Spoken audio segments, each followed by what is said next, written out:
네, 반갑습니다. 고생이 많으십니다. 최상목 경제부총리께서 오늘 출석을 하시지 않으셔서요. 제가 처장님께 물을 수밖에 없습니다. 경제부총리는 정부조직법에 의해서 기획재정부 장관은요, 우리나라의 환율, 외환보유고, 대미 금융정책 등을 총괄하는 고위정책 결정자입니다. 알고 계시죠? 네. 네. 최상목 경제부총리의 미국 30년 만기 국채 투자 현황을 보면 2023년도 정기재산 변동 신고 시에는 없었습니다. 경제수석 비서관 당시인데요.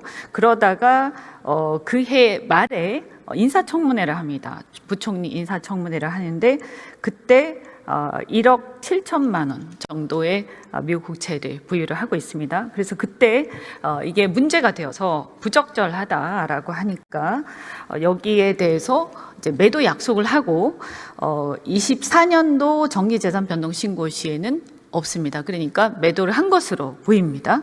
그게 아니라면 이제 그것은 이 자체 신고 자체가 문제가 있는 거겠죠. 그리고 나서 올해 또 3월 정기재산 변동 신고에서 1억 9,700여만 원, 그러니까 한 2억 원 정도 매입한 걸로 보이는데요. 처장님께서는 공직자 윤리법상 이해충돌 방지 의무 알고 계신가요? 네. 네. 혹시 말씀해 주시겠습니까?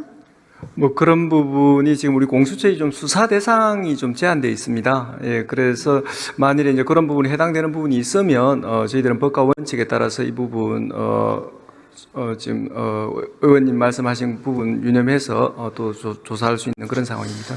네, 제가 봤을 때는 어쨌든 팔고 다시 사지 않았습니까? 그러니까 그 얘기는 뭐냐 하면 이미 문제가 있다라는 것을 인식을 충분히 하고 다시 매입을 한 것. 이것은 충분히 고의적이고 매우 비윤리적이다 이렇게 생각하고 인사청문회를 통해서 국민들한테 약속을 한 것. 이것을 국민을 다시 기만한 행위에 해당이 됩니다. 그래서 굉장히 심각한 건데요.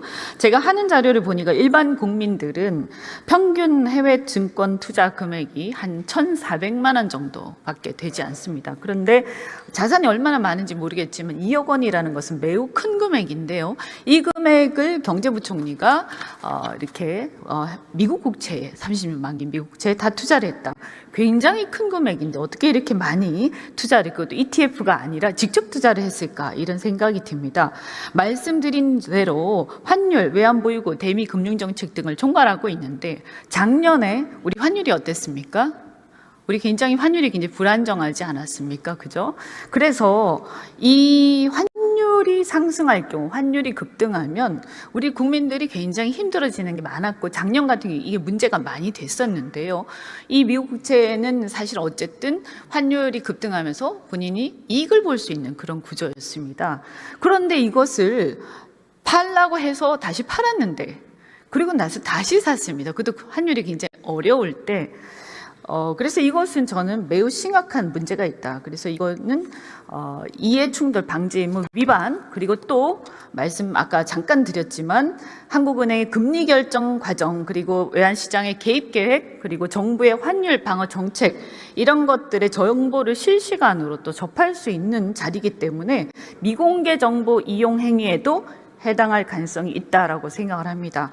여기에 대해서 배임은 물론이고요. 물론 사실관계를 다 조사를 해보셔야 되겠지만 그래서 이런 부분들에 대해서 수사를 해야 되지 않느냐라고 생각하는데 어떻게 생각하십니까? 뭐 의원님의 그 고위공직자의 그 청렴성을 강조하는 그런 부분에 대해서 깊이 동의를 하고요. 다만 이 고위공직자 범죄 또 수사 대상은 또 제한되어 있으니까 혹시 그런 부분에 대해서 저촉하는 부분이 있는지 만일 저촉된다면 법과 원칙에 따라서 성실히 수사하도록 그렇게 하겠습니다. 네, 청렴성 그냥 고위공직자라서 그런 게 아니고요. 이분이 경제부총리이기 때문에 더욱더 그런 것입니다. 자신의 일이 바로 이런 것이었고 문제는 국익과 사익이 정확하게 상반되는 상황 속에서도 계속 보유하고 있었다. 당연히 팔았으면 다시 사지 않는 것이 정상적인 사고겠지요. 그죠?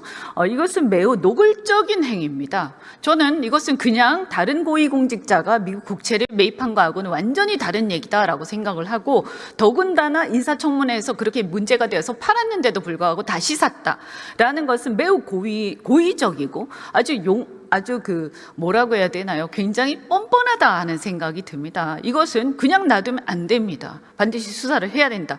이렇게 생각하고 적어도 조사를 해서 문제가 없다라고, 저는 문제가 없다라고 될 리가 없다고 생각합니다. 왜냐하면 공직자윤리법은 이거 실제로 이익을 얻었느냐 안 얻었느냐가 문제가 아니다. 그렇지 않습니까? 예, 그래서 공수처의 수사 대상이 맞다면 응당 수사를 하셔야 됩니다. 네, 의원님 말씀 유념하겠습니다. 네, 네, 들어가셔도 좋습니다.